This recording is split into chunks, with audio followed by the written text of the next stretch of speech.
Hi everyone. Welcome back to my channel. Want to be the first to know about new videos? Hit the subscribe button now. And don't forget to like, comment, and share this video. Let's start for the topic. China pledged to hold tons of what makes Hong Kong precise while the former British colony became handed over extra than many years ago.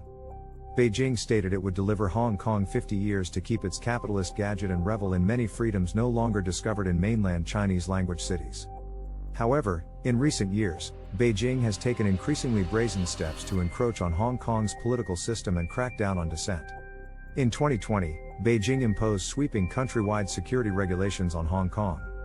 Seeing that then, government have arrested dozens of seasoned democracy activists, lawmakers, and reporters, curbed voting rights, and confined freedoms of the clicking and speech.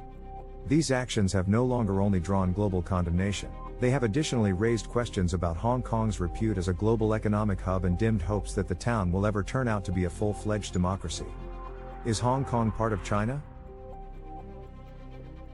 Hong Kong is a special administrative location of the People's Republic of China that has, until these days, in large part been free to manage its very own affairs based totally on one United States of America, two systems, a national unification coverage developed by using Chinese as a second language by then Chinese President Deng Xiaoping in the late 1980s. The concept is supposed to help combine Taiwan, Hong Kong, and Macau with sovereign China while retaining their specific political and financial structures.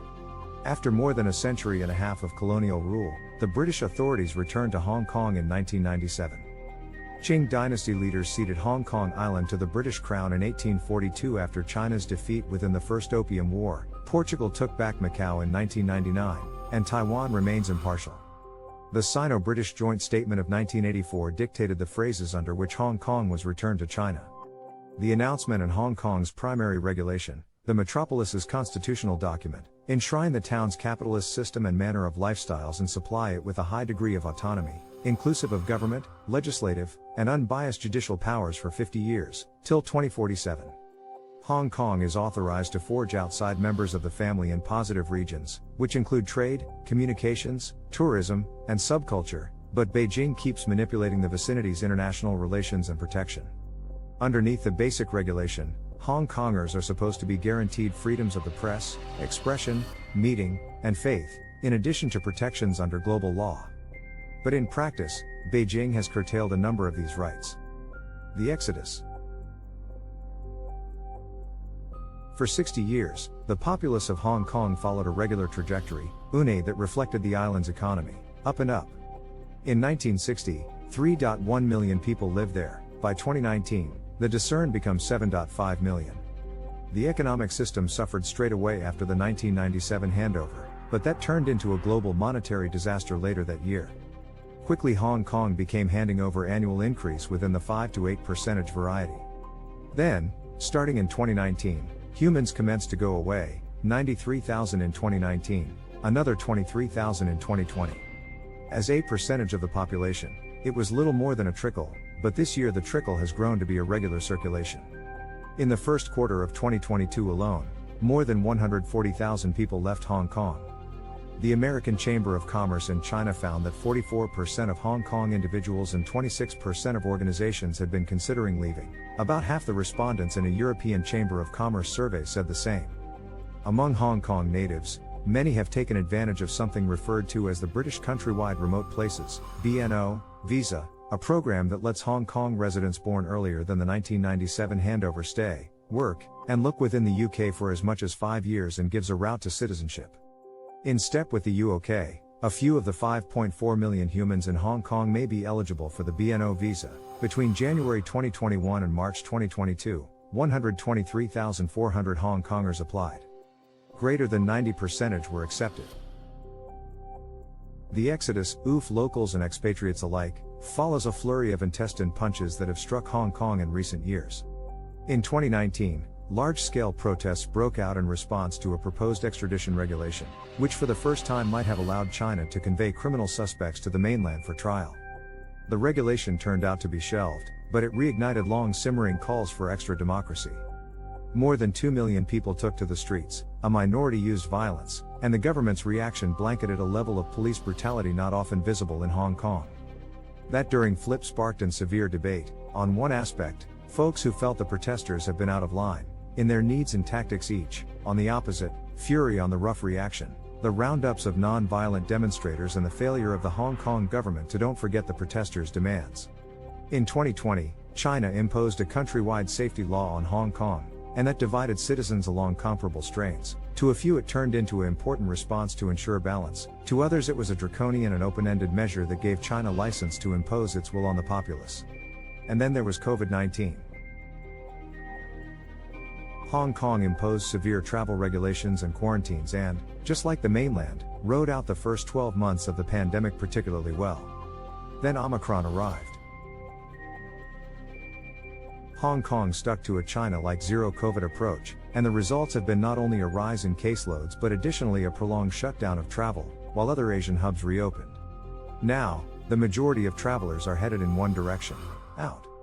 Kay Kut, CEO of the Hong Kong-based totally relocation enterprise Silkrello, told CNBC that the past 3 years had been the busiest in her agency's 40-year existence.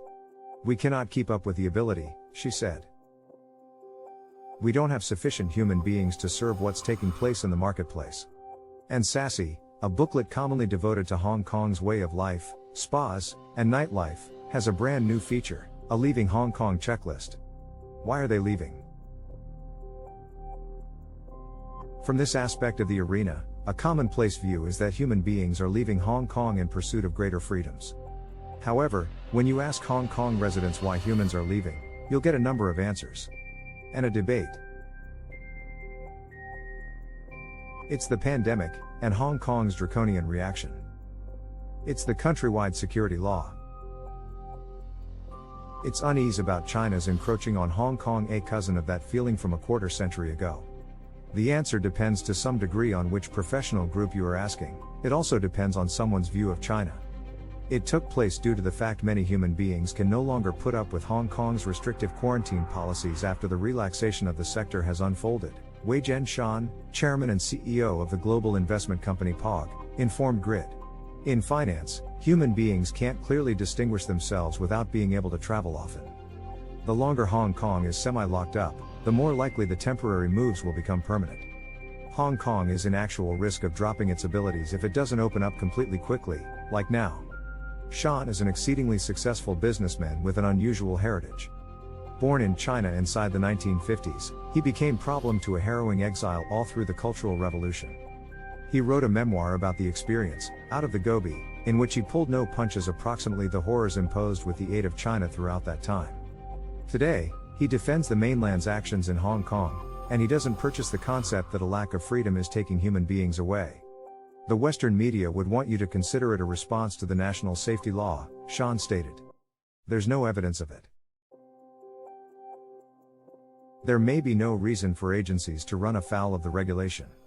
In reality, the national safety law delivered social stability from the unrest of 2019, which became very disruptive for groups. Michael Leonard, who spoke under the guise of anonymity and used a pseudonym, is an American banker who was first lured to Hong Kong decades ago, before the 1997 handover. He and his spouse raised kids in Hong Kong and thrived and loved the lifestyle there. This year, they moved to California. It's not simply COVID-19's China's heavy hand. Mark Clifford has had a long and varied profession in Hong Kong. He served as editor for two of its most prominent English-language courses, Ate, now defunct Hong Kong Preferred, and the nonetheless strolling South China Morning, and as executive director of the Asian Enterprise Council. He says he loves Hong Kong. However, in the end, he determined it was time to depart. Clifford speaks for another class of expatriates in Hong Kong, reporters and people who work for civil society businesses, lots of whom sense they cannot do their jobs from Hong Kong. Or as a minimum, they can't do their jobs the way they need to. Inside the wake of the countrywide security law, masses of protesters, journalists, academics and seasoned democracy lawmakers have been arrested. More than 50 non-governmental groups have disbanded, others have organized danger evaluation plans in the event of crackdowns on their operations. Even as Clifford mentioned that the pandemic restrictions have been a closing straw for many, he believes the exodus is being driven in large part through fear and uncertainty about mainland China. Humans just commenced to marvel, Clifford stated. He referred to the arrests, limits on protest, self-censorship at information groups, and other elements as having contributed to a fashionable uncertainty. You have a lot of humans questioning, what's subsequent?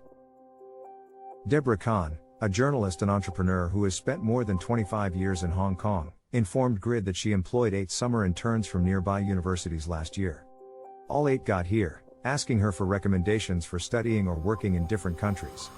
The student populace has essentially been silenced by the government, Kahn stated. You can't talk out now due to the effect of the National Protection Law, so I assume you have a group of younger people in Hong Kong who are looking for ways out. And that's tragic. The effect. Even before the contemporary upheaval and departures, there had been questions about Hong Kong's destiny. A perennial one turned into whether the metropolis might lose out to Shanghai as Asia's main economic capital. Now, Hong Kong is fighting to hold on to its international reputation and standing and to calm the worries. Currently, the South China Morning ran an op-ed under the heading, "Why This 25-Year Antique Is Not Leaving Hong Kong." The author changed into Brian Y.S. Wong, a Hong Kong local born within the year of the handover. Wong wrote that an awful lot of Hong Kong's shine has dulled in current years and that we have a deluge of issues to tackle, starting from teens' disillusionment to our faltering repute as a worldwide nexus. However, he went on to praise the city's vibrancy, its mixture of East and West, and the fact that you can go back and forth among lush, green forests and swanky skyscrapers in minutes. After which he finished with a flourish. It was a powerful sentiment, without delay a ringing endorsement for his city and an instance of the problem.